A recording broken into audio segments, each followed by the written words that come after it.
It's very interesting how we accept imperfections in others but demand perfections from ourselves, and how we can forgive someone else for their mistakes but beat ourselves up because of our own, and how we can find suitable advice to someone to comfort them but never do that to ourselves because, well, you should know better. And I cannot say that that is entirely our fault, because it isn't. For example, we typically aim for a particular career because how deeply impressed we are by the results of expert in that field. We formulate our ambition by admiring people who have already achieved so much in that one particular field. Thus, we form our career plans based on perfection. And then, inspired by those masters, those experts in that one field that we chose, we decide to take our own steps, and we write that first story or paint that first picture or make that first video or anything like that. We do that first step and we look back at the perfection we set ourselves with, and we're like, it's not even good enough. It's not even like 1% good enough to what they do. We upload a first YouTube video and compare it to a person who made like 200 of those videos, and we're like, okay, that is not nearly as good as mine. And so the results of our first steps are not near the excellence that first motivated us, the excellence that we admired in those people who already achieved that amazing thing in their field. And we're like, it's not even close, you know? It's not even the excellence that motivated us, that we admired. We're so far from it. And we who admire excellence so much become less than capable of accepting our own mediocrity, especially on early stages. And we get trapped into that frustrating paradox of admiring excellence, and our first steps for a while are less than mediocre. For example, you want to write a story, you want to write a book, and you look up that person who just, I don't know, wins all those prizes and has all their recognition, and you look at what you write and what they wrote, and you're like, that is not even good enough, you know? And we get into this perfectionist trap where we admire excellence and are not capable of accepting our own mediocrity. Our ambition is fueled by high standards, but our first steps make us feel inadequate. And so we start to believe that if we're not already great, like from the first step, from in few months, we will never be. And it isn't our fault, because without even knowing it, social media edits out billions of unremarkable lives, of failures, of frustration, of anger, of all those things people had to go through to achieve that one thing. And so we have this carefully curated For You page with successes, with that perfect life, with all those things that we want and we feel like we'll never achieve. And all those people who try, who go through things, who fail, they just edit it out from our For You page. And we're constantly fed all those big career moments of all those successes, of all these things, without ever seeing the failures, the tears, the frustration, the anger behind those successes. So this overnight success becomes norm for us. And it's so frustrating because we can see in our own lives our failures, our mistakes, our anger, our tears, our frustration, and so on and so forth. But we are served this idea of like, see, they just happened to make one video and they got famous, or they starred in one movie and they got Oscar, or they wrote their first book and it was a hit. You know, we should not go to museum and look at the masterpiece painting that took 100,000 hours. We should go to the studio where the artists have painted that picture and look at the watermarks, where they cried, where they had breakdowns of how painting looked like, what they thought of, like, you know, we don't see enough of those backstage moments, and that is why we think that this success like this is norm. And the fact that we struggle and we work towards this whole one thing in our life that apparently other people have easy, that means that we're doing something wrong. But the fact is, social media and all these things just edit out that boring part of people's life. It could be 10 years. It could be 10 years that they worked on that book, but it was their first book. But in order to make it interesting, society is like, that person wrote their first book and it became successful, or their first song became successful, and they edit out these moments of their life, like 7 years, 10 years, the time that would take them to have that overnight success. So in this case, we have to accept the essential part of failure and allow ourselves to be imperfect for a long time, because it's the price we have to pay to eventually have that overnight success. There are also other reasons behind our wish to show other people how perfect we are, or to be perfect ourselves, or to never release a song, at least it's perfect, or never release a book if it's not perfect, and so on. There's so many reasons for that. The first one I want to talk about is psychological defense. By striving to be perfect or wanting that first draft that we release to be perfect, we avoid criticism. We think that we will avoid criticism if that thing, quote unquote, will be perfect. And we fear so much of what other people think of us, and we fear so much of coming off as inadequate. So we shield ourselves, shield our vulnerability with perfection. We're like, okay, I will never release this if it's not gonna be perfect.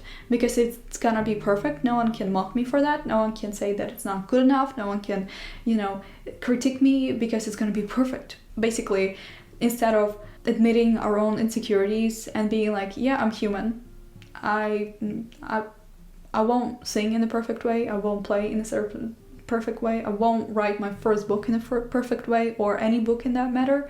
We're like, no, I will. I just need a little time, I just need more time. And we just try to shield that part of ourselves that is afraid to say the truth. Also, there is a fact of social expectations. Also, it's kind of, all these are connected with themselves, because we're afraid what other people will think of us. We think that other people want us to be this or that. We see on social media people living that life or this life, and they achieve these things and that thing, and we're like, okay, we see what social expectations are. For example, for a partner, so many people make videos online that I want my partner to be this and that and this and that, or I want them to earn that much money, or I want them to do this, I want them, so many expectations flowing around so many things, friendships, romantic relationship, work, other things. And if we're not careful, we're gonna get sucked into that expectations, and we just kind of try to fulfill everyone's expectations of us. And we also are very prone to compare ourselves, compare our lives with someone else's. We can see this pretty picture online, a perfect video, or like a perfect morning, family morning, and we're like, my mornings are never like that. I never look like that in the morning. I never do this. And we just compare ourselves and strive for perfection because we see that that person is perfect. But the thing is, perfection and the idea of perfection, something that is perfect to me could not be perfect to you. So this idea of perfection is completely subjective. What could be perfect for me could be garbage for you. So it's really subjective, because we have our own ideas of perfection, of happiness, of all these things in life. We have our own ideas. So striving to be perfect won't really get you there, because some people could look at that perfect writing and be like, there's no interesting moments, it's all so perfect. There is nothing interesting. There's no like, I don't know, it's boring kind of.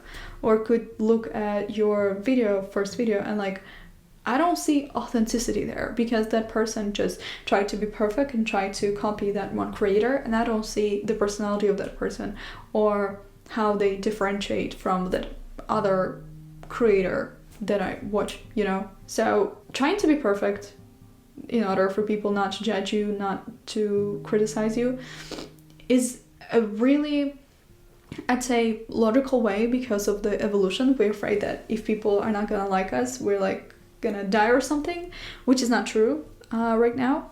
You're not gonna, everything's great, you're gonna survive, But also in this meaning of like trying to be perfect in order for people to like your work or something, to have the perfect work, perfect painting, perfect book, perfect video, perfect movie or something like that.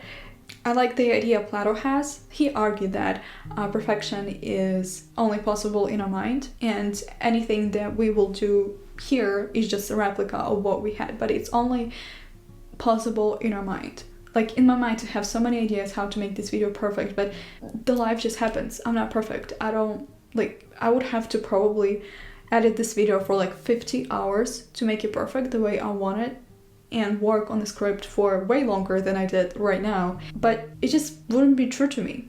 You know, anything I would do, I tried that in the beginning. I tried to work so much and make it perfect, quote unquote, but it just comes out not perfect, not the way I wanted it in my head. It just comes out as replica, badly made replica, and in anything I can think in my life where I thought, oh, it's gonna be perfect, it never is.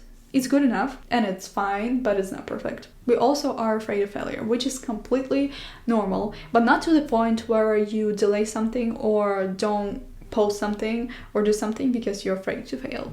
Again, we're afraid to fail because we are afraid of what people will think of us. We're afraid of what other will talk about and stuff like that, and so on and so on. So that is one of the reasons. The other reason is our upbringing. We could have been raised in a way that perfection was expected from us and nothing else will be adequate enough. Like, we had to be perfect.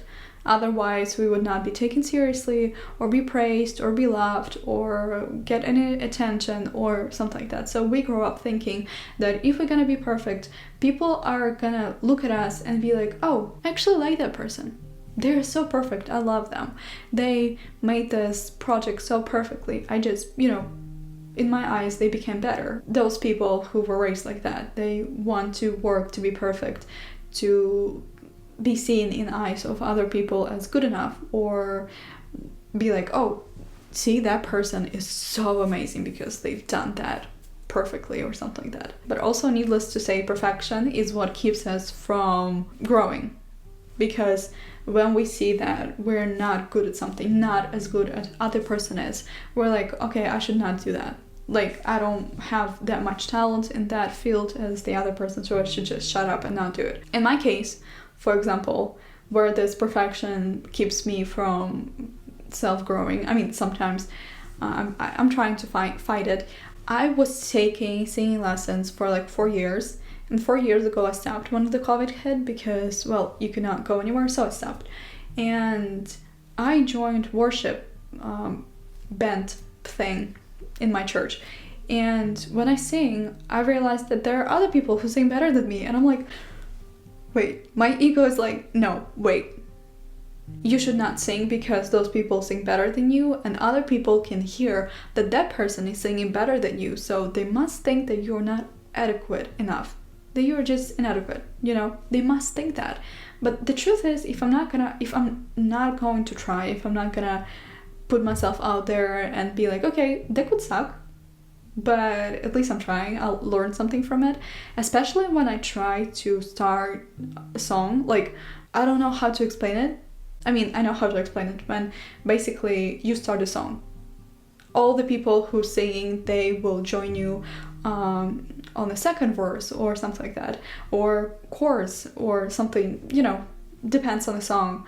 And you have to start. You have to know when to start. You have to know how to start. You're just leading it on your own, And that is the scariest thing. And I'm like, always when I do that, I'm like, okay, I sucked. Like, honestly, I'm gonna suck. I sucked. I don't, that is awful. That is terrible. But the thing is, the most important thing that I'm trying, because every time I get better at singing, I'm not that scared of about singing on stage anymore. I'm not worried about starting songs, not as much as I was at the beginning. I'm still worried a little bit, but not as much. And without that, I would always be afraid of that stage. I know that I'm not perfect, and when I can hear myself sing and I understand that I'm not hitting the right notes, that I'm not singing as perfectly as someone next to me, I beat myself up over that. But when I sing with other people and they're like, oh my god, I didn't hit that note or something like that, I'm like, that's okay, you're not perfect, that's totally fine, But when it comes to me, I'm like, I should have known better.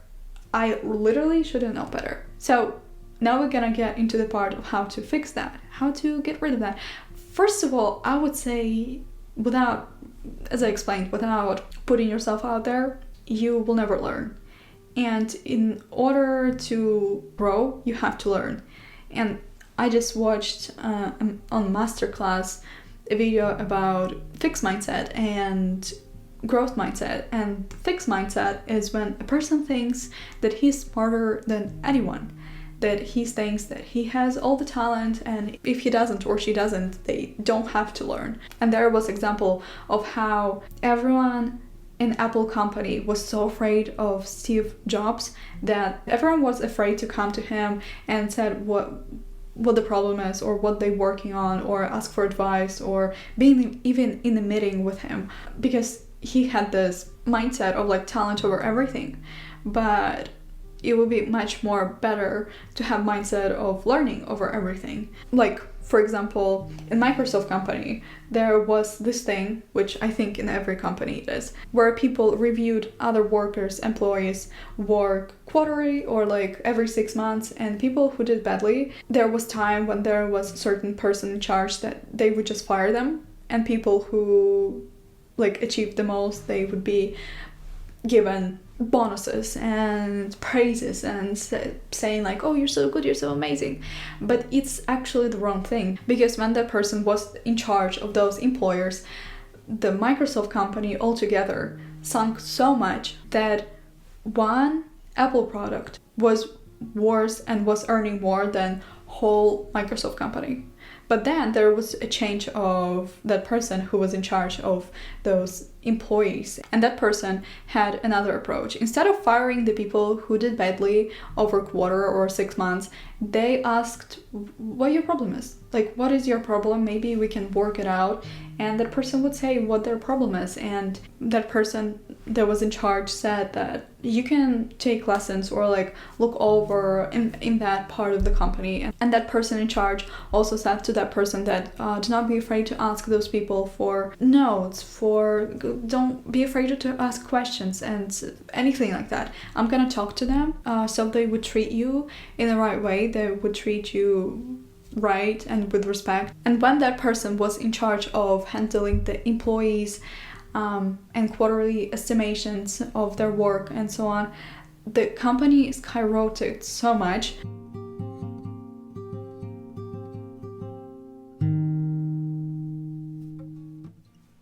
When I was listening to it today, I'm like, oh, that is actually insane, you know? So if you think that by being perfect and by making no mistake and by asking no question, you're gonna, I don't know, be perfect. I mean, in your mind, I know how it works, because in your mind, you're like, I'm afraid of making mistakes, so I'm not gonna even ask because it makes me feel like I'm stupid, like I'm a failure, and so on and so forth. But without asking questions, I mean, they're not comfortable, especially when there are people who answer those questions condescendingly. There are people who are ready to help. Like, if you want to achieve that perfections, that excellence, you have to ask questions. You have to be able to be okay with feeling dumb, looking dumb. The next step would be to recognize the toxic perfectionism. And I think you do, because you're already watching this video, so you 100% do, or like on some level you do, so it's already done. Good job. And that also includes recognizing how perfectionism leads to stress, burnout, and all those negative things, and being able to identify when that perfectionism shifts from motivation to just obsession. The next step would be to adopt the growth mindset, the one I was talking to you about. I didn't just tell you a story about Microsoft, Apple, and all these things for nothing. It's actually a step also. And it's also being able to recognize that perfectionism isn't about being flawless. It's about progress and improvement.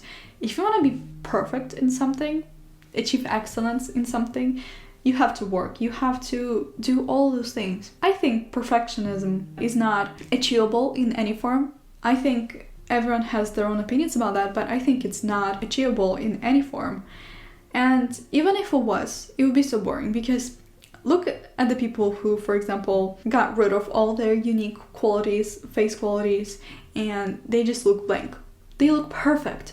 They look perfect. They have perfect teeth, perfect skin, perfect smile, perfect lips, perfect hair, and so on. But they're so boring. There's nothing unique about them. And I feel like it would be about everything. Like, if everything would be perfect, then where would be uniqueness in this life, you know? You also have to practice self-compassion and have a good self-narrative in your head. If you're gonna punish yourself for everything that you do, and you're not gonna feel self-compassion, not gonna talk kindly to yourself, then you're just gonna be in a toxic place, because the voice that you always hear is what is here. So make it kind. This is your home, so make it kind. The other one is to set realistic and flexible goals. And I'm not saying don't dream high, but I'm saying if you're setting goals, which you should, like very high goals, which you should. I think if you dream and you're not afraid of that dream, then you're dreaming low.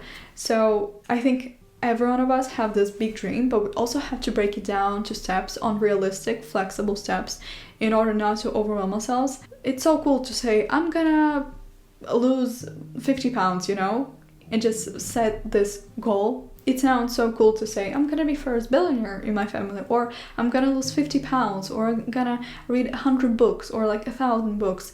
But you also have to have a plan and realistic goals to each of those plans in order to achieve it. And if, for example, something goes wrong, you're not punishing yourself. You're not like, you did wrong, you did, if train comes 10 minutes later and you had already decided that you would be doing French or something, and it's not going well with your schedule, be flexible in that way, that you're like, okay, that happened, that is fine, that is okay, I'm still gonna try to make that thing happen. Maybe not on schedule, but still. The other thing you have to do is just let go of comparison.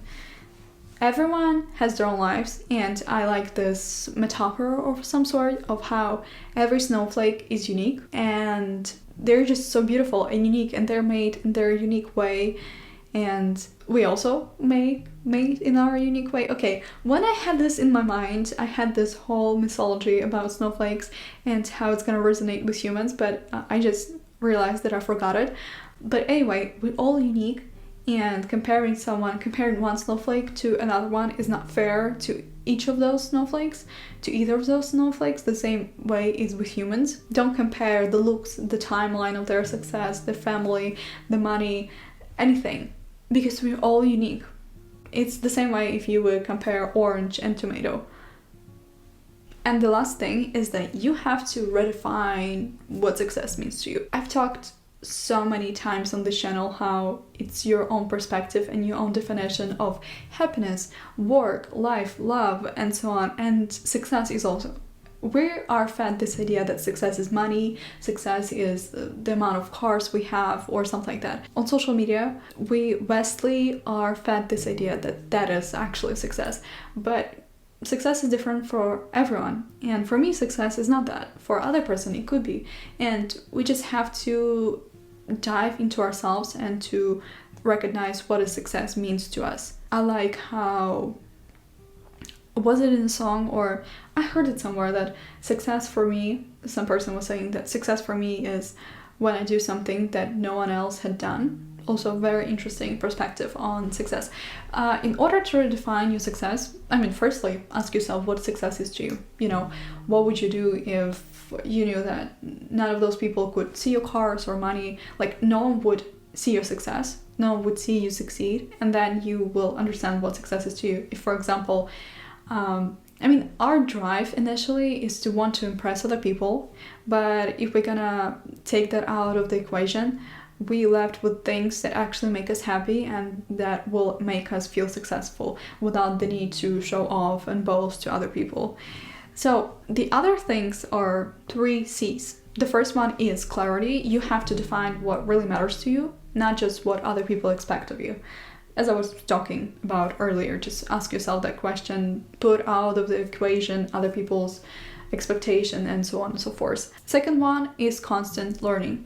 See every opportunity, good or bad or horrible or fantastic, as an opportunity for growth. And third one is connection. Prioritize meaningful connections and relationship and collaborations with people in order to grow, to, achieve all those high moments and high things. I don't know what high things are, but it's very funnily enough, I said that without realizing and having an idea of what that is. Okay, that is all for this video. I hope that you got something useful from this video, something knowledgeable, that this video was knowledgeable to you and interesting. So don't forget to subscribe, like this video, maybe send it to a friend, write something in comments. What is your to-go thing to fight with procrastinism, and like how did this idea of perfectionism affect your life and something like that. But also what I want to say at the end is that when you look at people, at nature, at everything, nothing is perfect, and that is what makes it so interesting and what makes it so unique and what makes it so great and just fascinating, you know? So instead of looking yourself in the mirror or at your work and seeing something imperfect, just see something unique. It's something unique. It's not perfect. It's never going to be perfect. Literally, nothing is perfect. Look around. The tree outside your window is not perfect. The book that you're reading is not perfect either. All these things are not perfect. On the first glance, this book is perfect, right? It's all great. It's all perfect. But I bet that there is somewhere in here, there's something that was not supposed to be here. Maybe the penguin inside this book is located not where it's supposed to be, or something like that. Or the letters, or maybe it's not proportionized the right way. For example, this mark. It's not my mark because I only got that book recently. Long story short, it's not perfect. If I wanted to, I would find multiple of imperfections in this book. And maybe in the writing, maybe commas somewhere where they're not supposed to be or something like that. But that is the view of the other person. The same way when people write books and they put in quotes when other people talk, and when they don't put in quotes when other people talk. Some people could say that, oh, their book is perfect, but that is not, because there is no quotes when people talk. So it's actually about perspective, and it's completely subjective. So for me, for you, this book could be perfect. For me, it's not, or the other way around. I actually love this book. You know, it's like perfect classic read for me. It could be not for you, but it is for me, so it's my perfect. Oh, it smells like a new book. I love that smell. So just remember that. And I hope you have an amazing day. A perfect, amazing day. No, I'm kidding. That is such a stupid joke. Honestly, I'm like... Okay. In all seriousness, I really hope you will have an amazing day, and I'll see you in a week or in a few moments if you want to watch anime videos. Okay,